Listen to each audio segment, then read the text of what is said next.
Em ambientes públicos, muitas pessoas se cobiçam sexualmente. Quais as implicações espirituais desse comportamento?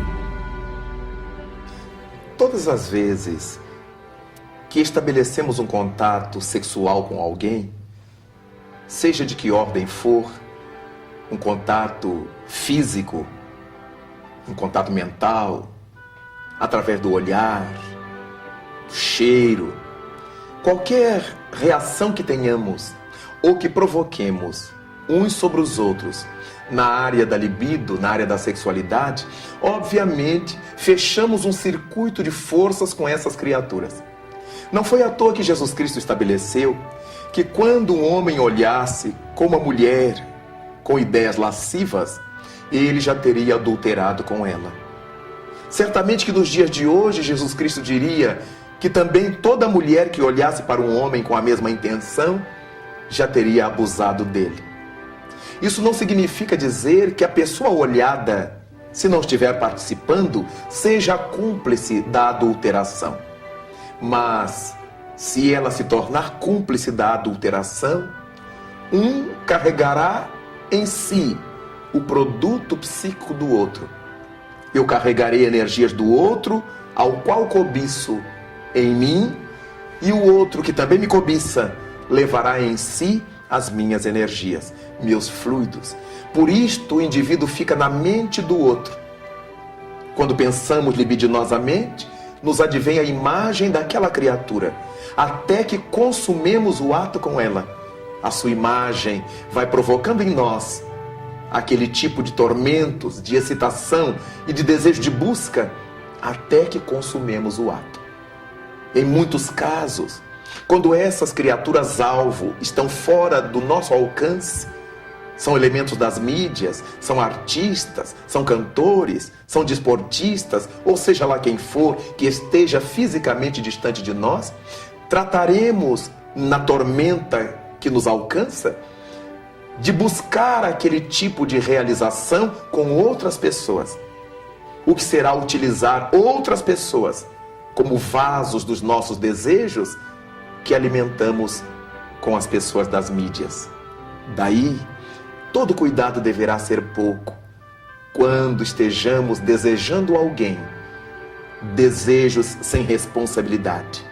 É diferente de quando alguém olha outro alguém, deseja formar um par com essa criatura, assumir responsabilidades com essa criatura e a partir daí admitir uma vida em comum debaixo da maturidade que a relação espera existir.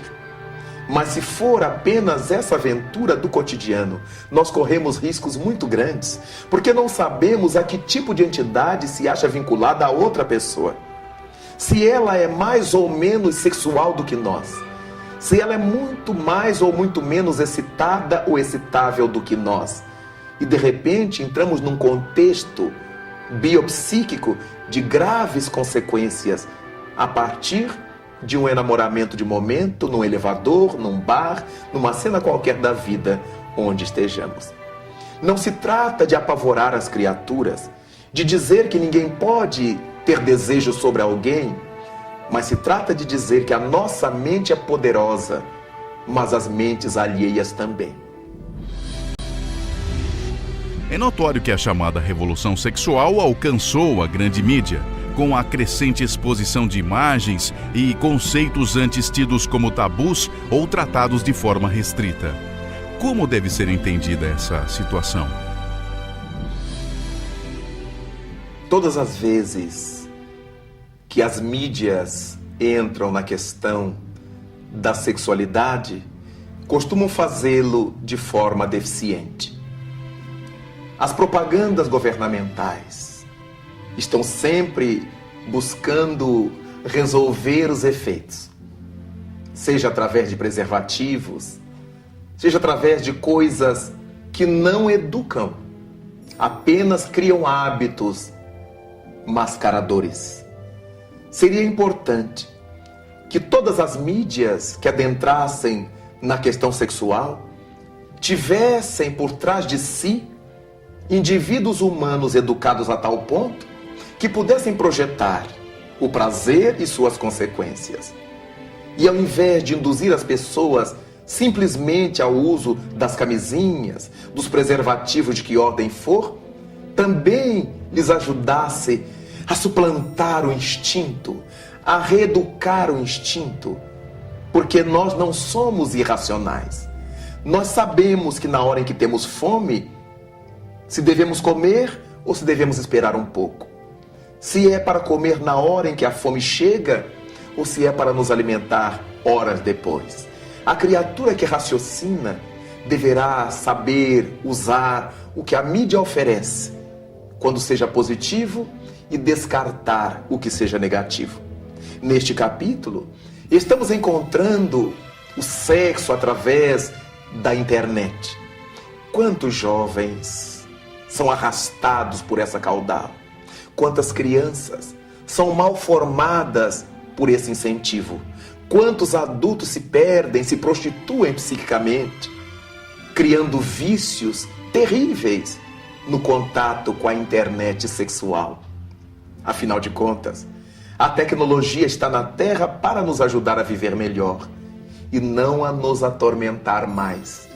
Desse modo, cabe a todos os educadores mostrar que, de fato, determinados canais midiáticos nos trazem prazeres, mas que esses prazeres estão atrelados a comprometimentos graves com a nossa própria Constituição. Não é que Deus nos vai castigar, não é que os espíritos nos vão molestar, é que nós não nos sentiremos felizes, porque ao criarmos vícios, teremos a necessidade de satisfazê-los a cada hora, a cada momento, como quem joga, como quem fuma, como quem bebe alcoólicos, como quem usa drogas fortes. Será mais difícil o controle. Na sexualidade, as coisas não se passam diferente. E isso também se dará. O vício, a tormenta, que vai induzindo o indivíduo cada vez mais a afundar-se nesse charco do que poderíamos chamar de imoralidade, quando usamos as nossas forças divinas, que são as forças sexuais, para nos perder, para nos atormentar e atormentar os outros. Alguns benfeitores espirituais recomendam educação e controle para o sexo. Terapeutas sexuais defendem a liberação de forma responsável. À luz do Espiritismo, como devemos analisar essa questão? Essa formulação se parece paradoxal, porque se, ao mesmo tempo, algumas correntes de terapeutas não admitem o controle por ser castrador, mas dizem que a relação deve se dar em nível de responsabilidade, toda responsabilidade é castradora. Toda responsabilidade já me diz que eu não devo fazer o que eu quero, devo fazer o que deva. Então, é apenas uma questão de ponto de vista, mas estamos falando a mesma coisa. Quando os espíritos falam de controle, é de responsabilidade. Nós poderemos viver as experiências sexuais com quem nós quisermos e que quiserem fazê-la conosco. Mas teremos que ser responsabilizados por esse relacionamento. Mesmo quando há pessoas irresponsáveis que fazem o sexo e fogem, elas nem por isso deixam de ser responsabilizadas pelo que fizeram. O temperamento, o comportamento foi de grande irresponsabilidade, mas elas ficaram responsabilizadas, comprometidas diante da consciência cósmica que pulsa na sua própria consciência. Daí então, quando nós falamos com a linguagem dos espíritos que é necessário educação e controle, e alguns terapeutas, conforme a questão referida, se referem à responsabilidade de acordo com a boa convivência social, essa responsabilidade, para que seja de fato, tem que estar calcada no autocontrole. Todo indivíduo responsável é o indivíduo que se sabe controlar, que se sabe posicionar diante das coisas, para retirar das coisas os melhores resultados para a sua vida.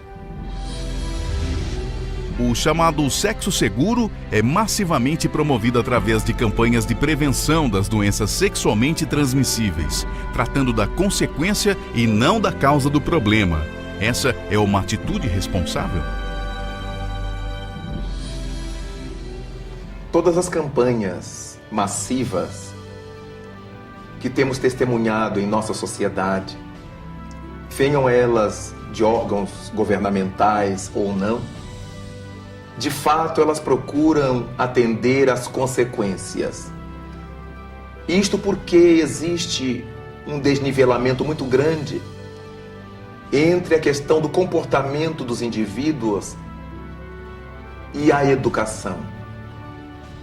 Estamos numa época em que a educação tem sido mais um discurso interesseiro, oportunista, do que uma prática vivencial. Desde o cerne da família, a questão educacional vai sendo deixada de lado pelos pais, por muitos pais, pelos responsáveis pela educação infanto-juvenil.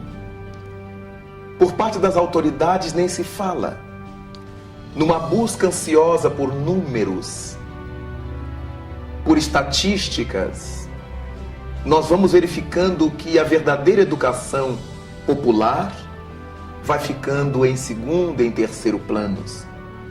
De modo que quando ouvimos falar de preservativos, de camisinhas, são problemas consequenciais. Deveríamos trazer à baila a questão educacional. O que é o sexo? Com quem vivenciar-se o sexo? O ser humano não pode ser uma máquina de prazer. A criatura humana não pode ser buscada apenas para o prazer. Ela tem em si outras dimensões espirituais, artísticas, sensoriais, sentimentais, que fazem com que a criatura humana tenha outros valores. Não podemos olhar para uma pessoa e ver-lhe o corpo. Temos que aprender a ver na criatura que a gente gosta, que a gente admira, a sua mente, a sua sensibilidade, a sua estesia, a sua arte, a sua inspiração, para que essa pressão sexual que envolve a criatura na sociedade possa diminuir um pouco. Sabemos que o sexo é a energia criadora e a presença de Deus no mundo. E por causa disto, admitimos que, como todas as coisas de Deus no mundo que fazemos mau uso, fazemos também mau uso do sexo. A nossa visão, a nossa audição, a nossa fala, tudo usamos de maneira indevida. Todos os recursos que Deus nos concedeu, usamos muitas vezes de forma negativa, de forma ruim para a nossa existência. Mas não foi para isso que Deus nos las deu. Não podemos ter vergonha da sexualidade, porque Deus não teve vergonha de criar o sexo. Logo, é uma coisa bonita, é uma coisa bela, que tristemente a humanidade aprendeu a fazer mau uso, e muitas religiões trataram de colocar-lhe um peso tão grande como coisa diabólica, que passamos a ver o sexo nesse ambiente escuro, nesse desejo de fazer às escondidas, sem olhá-lo de frente e verificar que ele é a presença da vida em nós. Daí, caberia às nossas autoridades, quando formadas por pessoas de bem, trabalhar a educação das comunidades, ensinando o que a sexualidade representa. Mas, por outro lado, num mundo materialista, numa sociedade materialista, o sexo vem sendo visto apenas como fonte de prazer. Não existe essa correlação entre a sexualidade e a vida espiritual, entre as estesias da alma e a boa experiência sexual. Desse modo, é muito difícil entender que o trabalho de Gandhi na Índia, libertando seu povo, era um trabalho que envolvia sexualidade, masculinidade, não machismo, masculinidade, energia, força. O trabalho de Madre Teresa de Calcutá na Índia é um trabalho que envolve sensualidade, sexualidade, força, feminilidade. e não feminismo. Afinal de contas, é a partir dessas criaturas que tantas coisas boas foram construídas, foram erguidas, foram levantadas. Quando vemos a nossa sociedade totalmente imersa na sexualidade, totalmente mascarando as coisas formosas de Deus com nossos impulsos imediatistas da terra, é claro que isso nos causa preocupação. Mas todos nós estamos enleados nessa teia sexual. As propagandas, as músicas, a arte, todas estão permeadas pela sexualidade.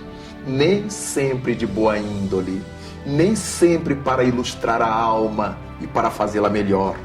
Cabe a cada criatura de bom senso, pai, mãe, irmão, professor, mestre, autoridades educacionais, pararem para pensar que o mundo seria bem melhor, as sociedades se relacionariam bem melhor se o sexo, presença de Deus na criatura humana, fosse mais respeitado e não fosse encarado apenas como uma fonte de prazer sensorial. É por causa disto que quando vemos essa propaganda massiva em cima dos efeitos, em cima das consequências, sentimos muita falta de um trabalho estrutural, um trabalho de base em torno dos fundamentos da sexualidade.